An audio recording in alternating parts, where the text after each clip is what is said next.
Wes, hari ini santri kena isu baru maneh memperbudak santri. Yo ngalah. Wes ya. Sugih kleru melarat diiles-iles, saiki dina kena tambahan lek wis dadi kiai memperbudak. Yo ngalah. Piye we? Cocok ya? Wes, aku wis daripada ngrasani wong akeh. Yo angel, Pak. Pancen angel. Angel. Sebabnya ngeten nggih nuwun sewu, bagi kami para santri, bagi kita-kita yang santri yang kebetulan paham betul dengan santri, ada beberapa hal yang memang saya tidak bisa paksakan untuk semuanya untuk memahami itu semua. Khususnya itu kan masalah nuwun sewu apa yang terjadi tenggene syuhada'i al-Khazini. Diawali dari sana kan? Diawali kecelakaan atau musibah yang sangat luar biasa yang dialami saudara-saudara kita yang di pondok pesantren Al-Khazini.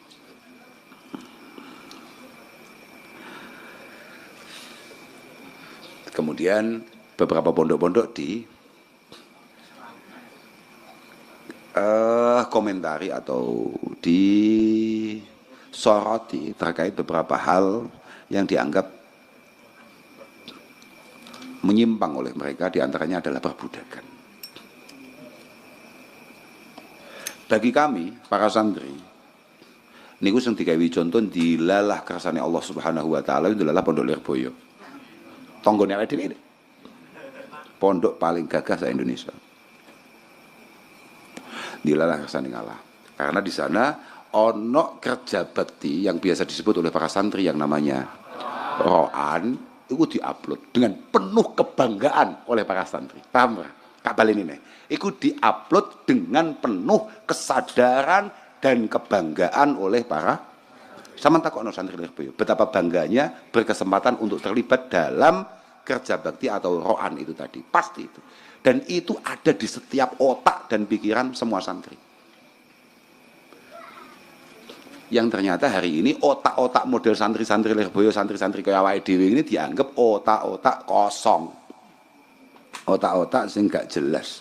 Paham gak? Maka akan sangat sulit bagi kita untuk menjelaskan bahwa cara gampangan ini loh Pak. Jadi awake dhewe akan menjelasne dawuh ana abduman allamani walau ana abduman allamani walau harfan wahida, itu sulit, paham? Kita semua ini sebagai para santri itu memang budak daripada beliau-beliau para masyayikh. Aku koyok sering ngomong tuh bahwa kami ini punya kiai-kiai lisadatun min izhim aqdamuhum fauqal jibah illam akun minhum fali fi hubbihim aizzun wajah. Bahwa kami ini memang punya guru-guru, punya kiai-kiai yang mohon maaf, kami sangat rela. Ya memang sekosong itu otak kita, setolol itu otak kita para santri. Tadi aku juga gak iso jelas nih ngene wong-wong kuwi. Dan saya juga gak pengen menjelaskan apapun kepada mereka yang kebetulan bukan santri. Iki aku mek cerita tok, hanya untuk pengingat bagi kita para santri. Kamu ndak usah panik, karena memang kita ndak perlu menjelaskan itu. Selain kita nggak punya kemampuan menjelaskan, memang kita ndak punya kewajiban menjelaskan. Karena kita ini punya satu keyakinan bahwa li sadatun min izhim aqdamuhum fauqal jibah. Ilam akun minhum fali fi hubbihim izzun wajah. Bahwa kita ini para santri, jangankan kok hanya untuk ikut apa mau roan, beliau jalan saja. Ketika kepala kita diminta untuk menjadi pijakannya, maka kami akan letakkan itu semua. Kak balenin nih. Jangankan hanya ikut roan. Ini ya cara mau potong, ya kiamat nih. Tapi apa? Makanya kulon masya Allah saestu panjenengan-panjenengan yang di luar sana yang kebetulan buatan santri, saestu memang kami santri-santri itu ya setolol itu dalam cinta kami terhadap para guru-guru kami. Paham? Dan itu memang begitu. Karena kami tahu betul.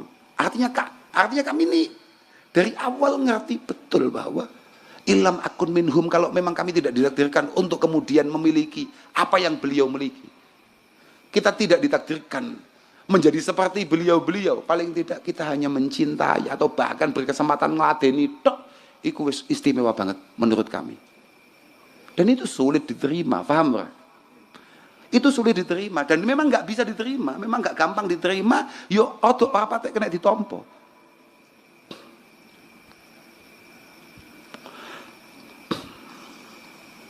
Angkane ya Allah. Piye ya? Ada satu hal yang tidak bisa kita jelaskan kepada mereka bahwa santri itu selalu punya satu keyakinan sing jenengi barokah. Paham Bapak? Sing jenengi barokah. Dan itu sangat sulit untuk kemudian kita ceritakan atau kita tampilkan kepada orang-orang yang kebetulan belum pernah menjadi santri. Jenenge tabaruk, paham ora? Sing oleh teman-teman yang kebetulan salafi dari dulu itu jadi komentari, kenapa santri-santri itu sangat suka tabarukan? Ya mereka awake dhewe kabeh umatnya bahkan Nabi. Kenapa santri-santri suka ngalap berkah, paham ora? Makanya enek istilah cara pas ngaji ngene iki enek son khidmah dari Mas siapa itu? Mas Brengos misalnya kayak begitu. Kayak ada dari Pak Puji atau dari siapapun yang khidmah. Kenapa kok santri duwe watak model ngono kuwi? Ya memang dari dulu Mbah Kanjeng Nabi begitu. Karena Rasulullah sallallahu alaihi wasallam yab'asu ilal matahir fayu'ta bil ma' fayashrabuhu yarju barakata aidil muslimin.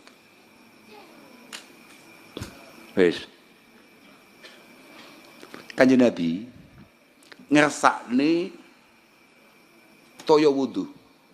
Dan beliau minta air dari tempat di mana orang-orang wudu. Artinya dari pawudon umum lah, gampangannya ngono loh. Alasannya apa? Ternyata setelah didatangkan air itu diminum sebagian oleh Rasulullah dengan alasan untuk ngalap berkah ning tangane wong-wong sing Islam. Ngalap berkah lha itu. Fayash robuhu yarju. Kanjeng Nabi mengharapkan keberkahan barokata aidil muslimin. Kanjeng Nabi butuh berkahe wong-wong Islam. Maka ini merupakan satu dalil ala jawazi tabarukil fadil bil mafdul. Ini merupakan dalil bahwa yang di atas itu bisa ngalap berkah kambek sing nang ngesor. Apa maneh sing nang ngesor nang sing sampean paham maksudku mboten? Apa maneh dari yang amatir ke yang senior, yang pro, paham Pak? Lah kita sangat meyakini guru-guru kami pro dan punya kedekatan dengan Allah Subhanahu. Al-Imam Al-Hasan Basri, salah satu orang yang dianggap oleh semua ulama yang paling mirip karakternya dengan Rasulullah Shallallahu Alaihi Wasallam, ikut diyakini mendapatkan itu semua karena keberkahannya, pengabdiannya kedua orang tuanya. Al-Imam Hasan Al-Basri itu kebetulan orang tuanya sama-sama budak. Kabel ini. Artinya apa? Jadi wong gede gak kudu anake wong gede. Dan santri meyakini bahwa itu adalah sebuah keberkahan. Mergo ken biyen kitabe unine ngono, paham ora, Pak? Dadi gak enek ceritane, Pak, ya nuwun sewu, mboten enten ceritane. Kula mulai belajar ndamel godaan kagem lari-lari iki. Lari kula namung kedhik, lari kula namung pira? 30 apa pira apa selawe aku gak patek paham. Niki. Takon arek. Tidak pernah saya minta untuk mereka untuk kemudian apa mau jenenge? Roan atau apapun, mboten enten. Tapi kami mengerti bahwa kalau kami pas lagi menjadi santri, niku roan niku momentum. Momentum yang memang kami nantikan untuk kemudian kami terlibat di sana. Mergo idza aradallahu bi 'abdin khaira razaqahu khidmatas salihina wal ahyar. Itu Imam Ghazali, paham enggak? Ketika kita ini memang takdirnya berhasil, ketika santri iku dilalah ditakdir Allah taala dadi santri sing hasil, maka dia akan dikasih kesempatan oleh Allah untuk ngeladeni wong-wong solih, wong-wong istimewa. Dan mohon maaf, ribuan santri Lirboyo itu tidak semuanya punya kemampuan, kesempatan untuk berkhidmah langsung kepada para masyayikh. Dan saya pikir mereka akan habis-habisan untuk memiliki secuil kesempatan berkhidmah lewat peroanan. Dan itu pun yang terjadi di pelosok atau dimanapun. Gak ono asline perintah. Di pelosok pun selalu dilarang.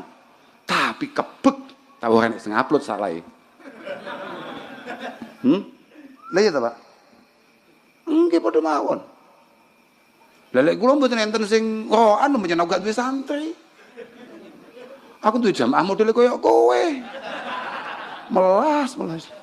Tapi beliau as-salihin wal ahyar itu adalah satu kesempatan di mata para santri. Kak baleni nih. Beliau as-salihin wal ahyar. Beliau para ulama. Itu kalau di mata para santri adalah kesempatan besar. Paham, Pak? Lah ketika dia tidak bisa mendekat untuk mengabdi secara langsung, maka ro'an adalah satu di antara sekian banyak solusi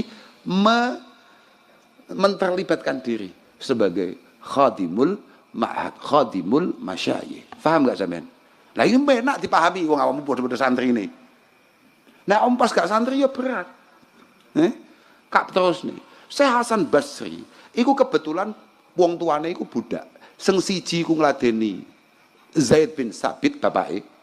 Sing ibuke sing asmane Khairah, sing biyen tau Kak gojloki mergo ndelalah padha kambek jenenge ibuke. Sapa jenenge? Mas'ud. Nggih ta? Ibuke asmane Khairah itu adalah khadimah tukang laden-ladene Ummul Mukminin zaujati Rasul Shadiqil Amin Sayyidina Muhammad sallallahu alaihi wasallam Ummi Salamah. Beliau khidmah nang kene Sayyidah Ummi Salamah. Dan all out, beliau super total sampai sering meninggalkan putranya yang jenenge Al Imam Al Hasan Basri kuwi. Makanya kadang-kadang Sayyidah Ummi Salamah gupuh. Ngerti gupuh ora? Panik ketika Hasan Basri kecil menangis. Mergo ibuke cek laden-laden. Akhirnya ya kuasane Allah Subhanahu wa taala ya ndilalah. Walaupun beliau itu sudah sepuh, Ummi Salamah itu akhirnya jajal disusoni, lah kok metu ya deres, paham?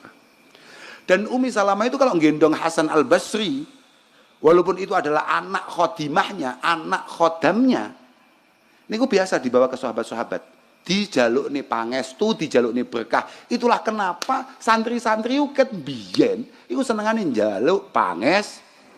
Mereka kan biyen ulama terdahulu contohnya memang begitu. Di antara donga yang paling populer itu adalah dongane Sayyidina Umar untuk Al Imam Hasan Al Basri, faqihu fiddin. Faqihu fiddin. Wa habib ilaihin nas. Dan itu terbukti betul. Ya Allah, lari ini jenengan dadosne lari sing pinter, sing alim, sing istimewa dan buat semua orang suka. Itulah yang kemudian membuat orang melihat berkah donga-donga, pangestu, paham ora? Lah iki kan angel, Pak. Wong barokah barang gak ketok. Lah wong aku winginane ning Twitter lho ngetokne. Oh, ini mesti janji surga. Kita ini santri tidak lihat surga sudah. Kita ini hanya cari berkah saja. Itu sudah kita nggak sama dengan jenengan-jenengan yang ada di sana, paham kan?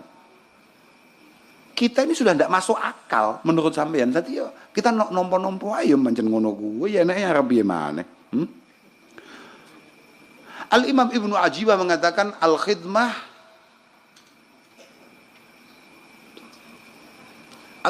qurbatun azimah wa manqabatun jasimah. Khidmah itu gak gampang, Pak. Makanya dawuh Imam Ghazali hanya orang beruntung yang kebetulan iso khidmah. Karena al-khidmah qurbatun azimah wa manqabatun jasimah. Iki engko persis komentare pasti akan ada yang kayak dulu. Bocah ora iso jawab pertanyaan malah doktrin. Bukan doktrin, saya cerita. Inilah otak kami para santri. Memang mindset kami kayak begini. Jadi aku gak pengen jawab apapun. Karena saya ngerti bahwa apa yang kamu lihat hari ini ya memang sesemangat itu kita dengan saya katakan ono santri moro-moro diawe ambek kiai ini jong le nak rene aku tulung tumbasno tumbasaken balsem ini akan menjadi satu cerita sampai dia memiliki anak cucu. Paham enggak? Paham enggak? Iku santri, Pak. Uteke santri ngono. Padahal mek trimo dikongkon tukokne ya mohon maaf. Bahkan kula niku jek cilik. Saestu niki saestu niki. Kula niku jek cilik. Bahasane bapak kula tok niki. Sampeyan ngrungokne. Mangkane, Pak, sampeyan aja panik lamun toh Mini Cooper teko. Apa ke mau? GS teko, Darling teko. SS durung. Kula ket mulai cilik kali bapak kula dicangking, dibeto, artinya dibawa kemana-mana untuk kemudian disowankan kiai-kiai kayak Mbah Fakih lah, Mbah Idris lah, Mbah Yai Muhaiminan Gunardo lah, Mbah Kiai Dimyati lah, atau siapapun. Bahasanya bapak kula tetap Syekh, Kiai niki anak kula, panjenengan pangestoni jenengan idoni niki. Jenengan idoni niki. Nuwun sewu niki, Pak. Ngapunten niki, Pak. Kula niki hasil idonane banyak kiai. Tapi kok gak gawat. Dan ini menurut kami adalah satu kebanggaan yang tidak bisa kamu bayar dengan apapun. Paham kan? Jadi aku kecil wis yakin aku sok mesti melete wis paham aku. Lah wong sing mangestoni sak mono akeh. Itu ada di otaknya para santri. Tapi itu sangat sulit untuk dijelaskan kepada orang yang kebetulan non. Jadi kalau nggih mboten pengen jelasin ya aku yo bingung. Saiki dianggap wong tuaku koyo wong tua gak genah. Mongkon wong liya kon ngidoni anake, ya apa? Loh, paham gak sampean? Tapi ya memang begitulah dunia pesantren. Kalau terkait hal-hal yang terjadi di Al-Khazini, saya sudah dari awal udah ngomong bahwa kami santri ngerti dan selalu siap untuk kemudian muhasabah, koreksi diri, paham ora? Wong aku lho wingi ngaji awan, aku sampai nyawang iki nek ambruk. Iki Mas yo gek enek sing ngewangi sing nukokne. Tapi sing bahas mesti pirang-pirang. Paham gak?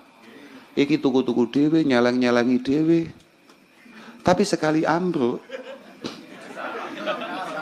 sak Indonesia iso nyalani. Saman paham gak? Dan itulah yang terjadi di beberapa pondok-pondok pesantren. Dan yang paling baru adalah di Al-Khazini. Dari awal, bayang lho Pak.